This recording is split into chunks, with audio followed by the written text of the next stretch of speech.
Room to Roam? Chapter 7. Denmark. The train arrived in the station with the clouds gray and full. A rain seemed imminent. Reed and I departed the metal snake which had twisted and weaved its way from Sweden, across bridges suspended above North Atlantic water, and into the sprawling train depot which was Copenhagen Central. The station was busy with people of all ethnicities scurrying in every possible direction, while security guards stood at the ready with their bulletproof vests and faces full of apathy. Smiling at the thought of entering the last of our countries together, I glanced at my companion and saw determination and a confidence in his face which I would soon miss. Once out under the gray clouds of mid-morning, the air felt full and new. Cars were speeding by on the roads, and pedestrians were hurrying along on their way to work or play or whatever. It was the middle of the week, and there was no time to delay. Without hesitation, we entered into the stream of people and were quickly swept along the sidewalk and into an open plaza with the city hall of Copenhagen in all of its glory standing tall above us. The square was full of tourists, with a tremendous collection of maps and cameras and hands formed into peace signs. We gathered our bearings and walked toward our hostel. As we had planned, the hostel was quite near the city center, and within minutes, the multi-story face of the hostel came into view, along with the denizens sprawled lazily upon overstuffed pillows and old couch cushions thrown carelessly along the sidewalk. These cheery patrons of the hostel had fists full of drinks and mouths full of cigarettes and smiles and ceaseless conversations full of laughter and perceived whimsy. There were cat calls and jeers from this group as we walked in what we would soon become aware was a party hostel. One of our first clues alluding to the fact that the hostel wasn't merely a hostel was the fact that the check-in counter was the bar, a long, chic expanse with numerous taps and triple the amount of liquor bottles behind it along the mirrored bar back. The man with tattooed forearms, gauged ears, and a fuck you too attitude met us, took our passports, and checked us in. After he was through, careful not to break a smile, he offered us a drink, then showed us to our room. The room was a large one with 5 loud, metal bunk beds scattered around it. Buried within 2 of the beds were young men who were sleeping soundly and snoring loudly, rustling from our entrance and providing an example of the decibel which the squeal of the beds could truly reach upon the slightest movement. Reed and I exchanged a look with each other, then, like we had done for 2 weeks, with the underwhelmed emotions that is hostel life, we found our own bunks, hid our stuff with a lessening care, and exited the body odor and stale cheese smell of the men's dormitory. Before we left, we gave the hostel a once-over. Until then, we had not stayed at a party hostel, and I was curious what the difference, if any, was between it and a normal hostel. The bar was obviously stocked exceedingly well, as was a proportion of attractive, seemingly single young men and women. There were numerous booths situated along the walls of the large square room, which housed a bar as well as low ambient light and a pool table tucked into a corner. The downstairs area was full of games and seats and a smaller bar with a conglomeration of lights used for what I assumed were dance parties, or discos as was common to the European nightlife. As it was before noon on a weekday, the downstairs was completely empty, and the main lobby/bar had only a couple young guys at the bar getting the day started in what could only be described as adventurous. The patrons sprawled lazily upon the random assortment of cushions, smiled widely as we exited their bar, and a few raised their glasses to a new day, one in which they would only half-heartedly take part in. As for the 2 of us, we were filled with the excitement which could only come from exploring a new place. We walked back toward the city hall and turned at a street which looked good, or looked like a main artery of sorts. Bicycles with cheery-faced riders pedaled past at high speeds, at great frequency, some yelling in excited expression in Danish. Our heads swiveled constantly as we took in the architecture of the residential areas, the street art, fountains, and soon came to a bridge which had many people stop pointing at the water. Deep within the murky green were statues. After a quick ask-around, we found out that they were a group of mermen waiting for someone to return home. They were beautifully cast, and I looked at their faces and felt sadness and longing. I wondered how many people a day saw these statues, and how many simply walked by without a passing notice. We continued on along the canal, past large buildings with intricate roofs, one with alligators and curling tails, past a church of some import, then into a bridge over a large body of water and down into an entirely new district of Copenhagen. This district, Nyhavn, was filled with sailing vessels of all kinds roped to the docks with brightly painted buildings behind them, and diners enjoying their meals on the cobblestones. The area was inviting, and we soon found ourselves walking along the cobblestones with a beer in our hands, smiling and laughing at the simplicity of life and the things that make people happy. As the afternoon turned to night, we kept up our wandering and stood atop the bridge over the large body of water in silence, and watched as the lights turned on. It was peaceful and calm. That is a marker of a true friend, where two people can stand in silence in an open space and feel completely embraced and satisfied. It is as if the universe cast a unique blanket over the occupants of that particular space, and filled it with something more tangible than dark energy, but less mushy than love. It is a warmth which can only be beaten by unconditional familial love, like that of a child or the mother who gave birth to the person standing in that space. The party hostel was in full swing as we returned. Instead of the cushion dwellers being the only life outside the building, there were instead twice as many people standing as there were pillow loungers. We walked through the crowd of accents and peeked out pheromones through the door of the hostel and went straight to the bar.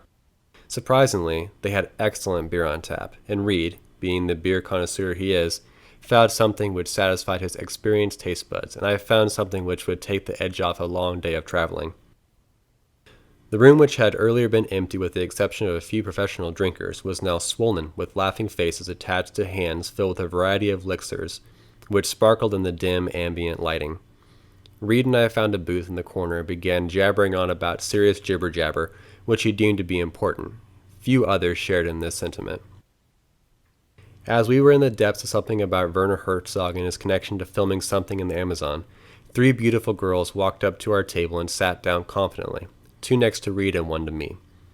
By that point, I had had a couple of beers and the thousands of miles away from home testosterone kicked in fiercely, and I began conversation. It turned out the girls were in their early 20s and were from Germany. As was the case with many young people on the trip, they were taking a kind of gap year from school and responsibilities and decided to be different and travel to Northern Europe instead of the typical sunny South. They were all blonde with green or blue eyes, the kinds of eyes one only sees in a hostel. A kind of starry, anything is possible vibe, mixed with a hippie wanderer's empathy and courage.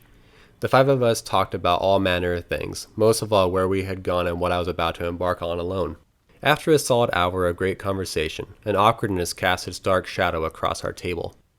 It felt like they were waiting for something, perhaps us to buy them drinks or to take them to a club, or maybe something as simple as offering them a game of pool. Whatever the cause of the silence, Reed and I read it wrong, and just like that, the three cute girls from Germany walked off not to be seen by our eyes again. "Would you?" I asked with a devious smile. "Z wouldn't mind if I did," he said. "I don't think it counts if I am this far away from her, but I probably wouldn't anyway." It made me smile the way he felt about his long-term girlfriend. It made me miss my ex something fierce, but also aroused in me a kind of conquest-inspired testosterone, which made me wish I had stepped up in the moment of awkward silence with the German girls. It made me wish, if only for a second, that this trip had changed me in some way. Yet in reality, it only made stronger what was already there, and always had been. All the parts that made me were only going to stretch and bend and like an exercised muscle become stronger. I think only a select few individuals can actually change from travel. The rest of us are lucky to experience feelings of enlightenment, self-worth, and motivation. All entities which I fully embraced. The beer kept coming to our table as our conversation kept getting nerdier in the best possible way, the way only my best friend and I could accomplish. Midnight came and went. Before long it was early morning, and we climbed the numerous flight of stairs, past many groping couples smelling a stale drink along the way, and finally opened the door to our all-male dormitory. The familiar smells of body odor, sour breath, wet socks, and dankness permeated its way to our nostrils in a way only a hostel can. Sleep came easy, but the missed opportunity, whatever that would have been, with the German girls linger on through the night, and plundered my dreams of complete serenity. Morning came as it had for 2 weeks. Snoring men scratching crevices of hairy body parts best left to the imagination. As I rolled over, my head ached from the constant drinking which had become a regularity for our trip. I stared up at the bars of the bunk above me and smiled at the new day, a bright one from the looks of the curtains across the room. Rolling to the edge of the bed, I tucked my long hair up underneath my stocking cap, pulled up my trousers, and quietly tiptoed across creaking floor and out the door. To my amazement, Reed was sitting at one of the booths with a coffee and his enormous book of Scandinavian folklore written by Snorri. His blue eyes were bright, despite the night of drinking. He looked fresh. I, on the other hand, felt the exact opposite. I waved away the offer of coffee and was soon treated to the complimentary breakfast the hostel provided. Those in line at the buffet looked much worse for wear than I felt, and it made me perk up just a little bit. After breakfast, we left the hostel, past the drunkards outside stretched across the pillows, and walked on along the canals for a while, until we came to a large statue and a man holding a bright red and white striped umbrella. Across the umbrella was written, "Free Walking Tour," and we huddled into the mass of people forming, and within minutes were walking along the city streets of Copenhagen on a tour with a middle-aged Englishman which had lived in Copenhagen for 20 years. The man was amazing, in so many ways. His knowledge of the city was immense, his sense of humor impeccable, and his love for what he did was incredible. In our 3-hour tour, we went to all the major tourist locations of Copenhagen, including the mermen statues, a church with a boat inside it, examined unique architecture, walked up and down canals, ventured into Nyhavn, walked along the woods above the city, visited the Little Mermaid statue, and finished with a tour of the drug haven that is known as Christiania, a free state nestled in the middle of Copenhagen where drugs are looked over by law enforcement and are essentially legal to buy and sell. Walking through the drug area felt sketchy on many levels due to the numerous signs warning against taking photos and the masked figures of any drug dealer even attempting to sell whatever kind of drugs they were. In an attempt to keep us safe, it felt as if a giant sign had been attached to our convoy of 20 or so tourists, like a beacon to all the drug dealers who were looking to make an extra buck, and equally so to the real dealers who wanted nothing to do with us. The tour ended on the outside of the gates of Christiania, and we all tipped the amazing tour guide with whatever we could. Before departing, many of us asked where to find food, and he pointed a majority of us to a warehouse nearby full of food trucks. At first, I was skeptical, but once we walked into the expansive building, all doubt faded. As far as the eye could see, there were food trucks of every nationality and cuisine stretched for what seemed like miles. Some places were selling traditional Italian foods, others Hawaiian, some Danish foods, while others were selling hot dogs. The smell of handmade pasta clashed brilliantly with the sickly sweet aroma of freshly made caramel corn. Beer smells mixed with wines, while doughs mixed with spices. It was a foodie's heaven, if I had ever saw one. Reed and I split up, and I wandered throughout the labyrinthian complex that was a warehouse. After 3 or 4 laps of the place, I finally settled on my meal, an authentic Greek gyro with pasta and greens accompanied by a craft IPA from a local brewery. I walked out into the fading sunlight amidst one of Copenhagen's many canals and found Reed already diving into a delicious dish of freshly baked pizza and beer. We sat and ate as the sun went down over Denmark and the canals and the talking people and the beautiful world in which we were so lucky to have lived that particular day. Once our food was eaten and our beers were refilled, we began discussing the tour from earlier and how much we both enjoyed it. A part of the tour, not intentional by any means on the part of the guide, wouldn't leave me. Somewhere in the middle of the tour, a young Australian guy, maybe 22, skipped up next to Reed and I and struck up a conversation. The guy looked a little rough. Scraggly hair, hadn't shaven in a few weeks, and his clothes were a bit grimy, even dirty in some spots. The typical questions followed upon meeting. Where are you guys from? What brings you guys to Denmark? Followed by a selfish diatribe of their own story they were too polite to spout off from the beginning. The difference with this guy wasn't in his questions. Those were asked and answered jovially by all parties, but in his responses. Instead of him acknowledging our existence and quickly going into his own awesomeness, he asked a simple question. How? Reed was only a day away from returning back home, so his stake in his masculinity game was nowhere near where mine was. What do you mean, how? I asked, as if offended in the way I conducted myself over the course of the past 2 weeks. Upon the reception of that question, the Australian guy smiled a smile which had such an extreme self-confidence in it, my guard was let down and I felt my head move back.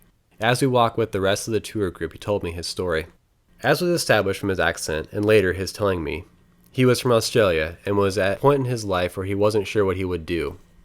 Like so many of his peers, he had decided to venture off to areas of the world he had not yet seen and ended up in the southern part of Italy 3 months previous.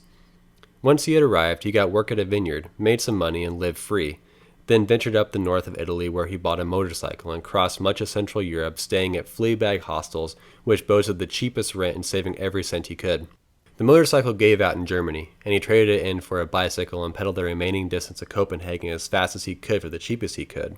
When we met him, he only had a few $100 Australian in his bank account and not a clue where to go next or how he would get home when his open-ended conquest of Europe was complete. I stood there feeling like a capitalist pig listening to the guy speak.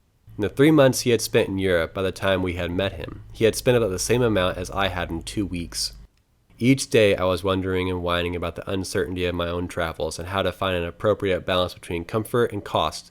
And here this guy was, living the dream of everyone who ventures away from their home looking for adventure, and he was spending a fraction of what I was without even trying. Appalled, I tell myself I was done living the bourgeois lifestyle of an American backpacker and decided to live as cheaply and as adventurous as possible over the next 2.5 months. Reed agreed with me as we sat on the bleacher-like seating of the food truck emporium along the Copenhagen Canal and watched the intricate sunset of that early autumn night. Earlier in the day, we switched our hostel from the party hostel to one built in the 1700s. It used to be a brothel in the Nyhavn district, but was then turned into something of a nicer hostel. Through the dimming light of late September, Reed and I spoke about what we had seen that day and reminisced on similarities between the rest of Scandinavia. The new hostel, the old brothel, was luxury compared to the party hostel.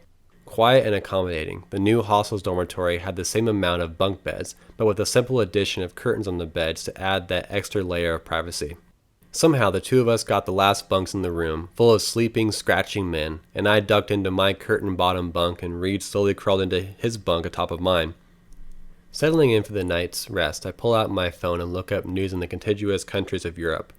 Refugees were crossing the borders of Hungary, Greece, Sweden, and numerous others across the continent. Some countries were predicting shutdowns of their borders, while others were promising free passage.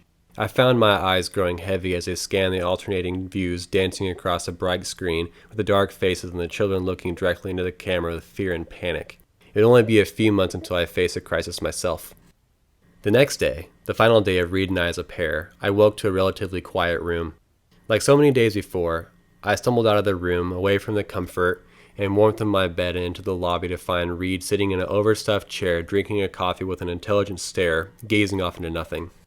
Our eyes met for the last morning, and we smiled as we greeted the day for one last time in Europe. We both knew that day was the final one, so what to do? Leaving the hostel, which used to be a brothel in the Nyhavn district of Copenhagen, we strolled lazily past the pedestrians in the early morning sunshine and were happy, if not satisfied, by all that had happened in the past 2 weeks. Slowly, we walked towards the downtown area and eventually end up near the central station, the departure point for both of us the following day at different times. It happened to be free admission day at the National Museum, and we decided to take advantage and took hours admiring the dense collection of Danish history, ranging from pottery, which so happens to be on the currency in our pockets, to swords to modern-day advances. I found the museum fascinating, which spurred thoughts of how young our own country is, at least those people who I descended from, and keep gazing at millennia presented before us. Once through the National Museum, we trekked the distance to the Carlsberg Brewery grounds, one of the largest breweries in Europe, and the intricate museum in which the grounds are held. We paid the obscene ticket prices. Every purchase over €10 sends a disappointed face of the Australian wayfarer to mind. Reed and I spent hours gently pacing through the in-depth history of the Carlsberg Brewery, ranging from technological advances to the history of their bottles. We saw where their prize-winning horses are kept, as well as a backstory of their beautiful architecture. For a couple of beer nerds, the tour was a success, and taught us much in the way of traditional brewing techniques and even came with 2 beer tickets included. The golden skies turned to overcast gray clouds as we left the brewery. Having already booked a second night at the Nyhavn hostel, we were secured a room and were lackadaisical with our responsibilities. Near the brewery, we found a market and ate. We left talking about the future and how everything which had happened over the last 14 days seemed to be a blur of images, dazzling across a wormhole from the distant hop fields of Oregon to the pastel-painted buildings of Nyhavn. As had happened numerous times over the course of the summer, my head went abuzz with the effects of alcohol and the air smelled crisp and full of opportunity and everlasting ambition. But what were the two of us to do on our last night in Europe as a pair of intrepid travelers forging our way through the footpaths of a distant land? The answer was simple, as Reed led us to one of the pristine brewing establishments in the north of Europe. The bar was lined with a shining hardwood floor stretching out leading to matte black finished steel beams and Edison bulb light fixtures dangling elegantly over well-dressed, well-groomed patrons with frothy drinks before them, smiles exciting their faces and looks of gluttonous joy in their eyes. We walked toward the beautiful barkeep, her eyes flirting by darting downward then up again over cheek crinkles and beneath curled brunette hair. The 3 of us signed the social contract by saying our salutations and were soon sipping curiously from the taster tray of 6 beers brought to our enjoyment. Over the course of 2 hours, we sat at the bar drinking our beers slowly and deliberately, commenting on each one. A strange mix of emotions flooded over me, and I was caught off guard. On the one hand was a willing isolation, one that had not quite reached fruition, but something lurking out in the distance which I knew would overtake me once the sun rose the following day. The other hand held a feeling I was not expecting, confident joy. It wasn't a joy that's weight was felt by Reed leaving, but instead a joy felt by the act of forging alone into an unknown so outside my comfort zone it was borderline unbearable to think too much about before anxiety welled up and made me sweat. Up until then, my life had been one of a yearning for those out-of-my-zone experiences, fishing in Alaska or farming in the foothills of eastern Oregon. But this feeling was different. It was immense in a real way, one measured by miles instead of by emotion. What lay ahead of me through the rest of Europe wasn't merely a series of trains, planes, and automobiles, but a vast network of me, winding through the chaos of several countries with their own traditions and languages, and people all to forge an experience I would keep with me until the day I died. Sitting on that bar stool, I looked back at what Reed and I had already done and was immensely proud at the amount we had stuffed into such a short amount of time. In only a few hours, he would leave my side and I would break off into that ether of the unknown and drift on without any form of a lifeline. There was a power in that, and also a fear, a dread which told me I could fail and have to call my trip early, leaving the continent with my tail between my legs and a failure to follow. As I looked off into the distant void, slowly sipping from a taster glass, Reed must have sensed my worry and began rattling off how excited he was for what was to come for me, and the stories I would tell once we reunited back in Oregon, back home. I smiled wide and took him up on the offer of forgetting my worry, and we went back to drinking the beers and enjoying our last night of European drinking. We left that bar with my head light and bladder full. The walk back toward the brothel-turned-hostel was cool, and the moon peeked through the clouds, casting its shimmering glow off the canal of Nyhavn. Our hostel was quiet, and the front desk held a young man half asleep, reading a book, giving us a nod as we walked on toward our dorm. The room was filled with quiet snores, and the two of us stood beside our curtained bunk, awkwardly for a few seconds before blurting out something about, "I'll be seeing you back home," and "Hope everything goes well." Awkward smiles and giggles replaced a requisite hug and pats on the back. I crawled into my bunk and closed the curtain. Sleep came suddenly from the drink, and without realizing it, the dark had given way to a light, which spread ferociously from the window overlooking the boats along the canal. I quickly found my phone and saw it was 8 o'clock. Reed had been gone for almost 4 hours, and I was alone in Europe. A strand of long, greasy hair fell into my eyes, and I ran a sweaty hand through it to push it back with the rest of my curled, dank locks. As had happened the night before, the first feeling which came over me was one of dread, but I didn't like it. I pushed it back and forced myself to take in the beauty which lay before me.